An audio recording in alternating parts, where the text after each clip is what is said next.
আসসালামু আলাইকুম। এবছর এইচএসসি 2025 এর রেজাল্ট প্রায় সবারই খারাপ আসছে। তো তোমাদের ক্ষেত্রে এখন একটা রাস্তা খোলা আছে, সেটা হচ্ছে ফলাফল পুনর্নিরীক্ষণ। তো তোমাদের এইচএসসি রেজাল্ট 2025 এ পুনর্নিরীক্ষণের আবেদন কার্যক্রম শুরু হয়েছে। আবেদন লিংক এখানে দেয়া আছে। আমি এই আবেদন লিংকটি কমেন্টে দেওয়ার চেষ্টা করব। তোমরা সেখান থেকে আবেদন করতে পারবে।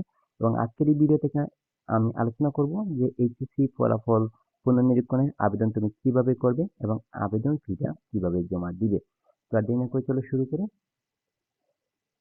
কমেন্টে যে লিংক দেওয়া থাকবে সেই লিংক থেকে তুমি চলে আসবে সরাসরি এই পেজে। এখানে তোমার বোর্ড, রোল এবং রেজিস্ট্রেশন নাম্বার দিয়ে তারপরে জমা দিনে সিলেক্ট করবে। পরীক্ষার ধরন সিলেক্ট করার কোনো অপশন নেই। এটা এইচএসসি এবং পাশের বছর 2025 হচ্ছে ফিফথ। এবং বাকি যে বোর্ড, রোল এবং রেজিস্ট্রেশন এটা তোমার ইনপুট দেওয়ার পরে জমা দিনে ক্লিক করবে। এখানে ক্লিক করার পরে পরবর্তীতে আরেকটা পেজে নিয়ে আসবে। সেখানে তোমার কিন্তু নিজের মোবাইল নাম্বার দিতে হবে। এই মোবাইল নাম্বারটা অবশ্যই তোমার হতে হবে এবং ফলাফল পুনর্নিরীক্ষণের ফলাফল প্রকাশিত হলে এই নাম্বারেই কিন্তু তোমার এসএমএস আসবে। তো নাম্বার দেওয়ার পরে তুমি জমা দিনে ক্লিক করবে। তার পরবর্তী স্ক্রিনে চলে আসবে। এখানে তোমার বিভিন্ন সাবজেক্ট দেখা যাবে, তোমার সাবজেক্টগুলো দেখা যাবে এবং তুমি কোন কোন সাবজেক্টে আসলে ফলাফল পুনর্নিরীক্ষণ করতে চাও সেই সাবজেক্টগুলো তুমি সিলেক্ট করবে। এখানে প্রতিটা সাবজেক্টের পাশে নির্বাচন করুন অপশন থাকবে।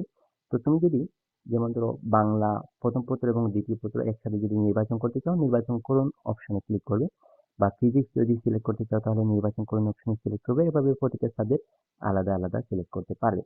এখানে দেখো একটা স্টুডেন্ট সে 101-2 তার মানে সেটা বাংলা বাংলা সিলেক্ট করেছে এবং 275 বিষয়কোড একটা সাবজেক্ট সিলেক্ট করেছে, সেটা হচ্ছে আইসিটি, ইনফরমেশন অ্যান্ড টেকনোলজি। এই দুইটি সাবজেক্ট সিলেক্ট করেছে। এক্ষেত্রে বাংলা সাবজেক্ট হচ্ছে বাংলা প্রথম পত্র এবং বাংলা দ্বিতীয় পত্র, তার মানে দুইটা সাবজেক্ট।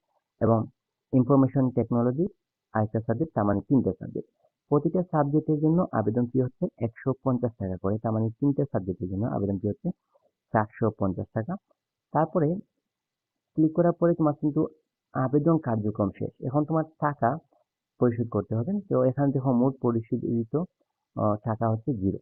তো তুমি টাকা দেওয়ার জন্য বিকাশে চলে যাবে। বিকাশে গিয়ে তোমার এডুকেশন ফি একটা অপশন আছে, এই অপশনে ক্লিক করবে। ক্লিক করার পরে এখানে সার্চ অপশনে গিয়ে জাস্ট এইচএসসি 2025 লিখে তোমার এরকম একটা পেজ আসছে, পেজ চলে আসছে। এবং এইচএসসি রেস্টুরেন্ট নীতি এটাতে গিয়ে তোমার বোর্ড নাম্বার, তোমার পাসিং ইয়ারটা এবং তোমার রোলটা যদি সিলেক্ট করো তাহলে কিন্তু পরবর্তীতে তোমার কত টাকা পে করতে হবে তোমার নাম সহ এখানে খেয়াল করবে যে তোমার নামটা আসতেছে কিনা। তোমার রোল দেখবে, তোমার নাম, রোল ইনফরমেশন গুলো যদি ঠিক থাকে তাহলে তোমার নাম আসবে এবং সেই সাথে সাথে তুমি কত টাকা পে করবে সেটা কিন্তু এখানে দেখা যাবে।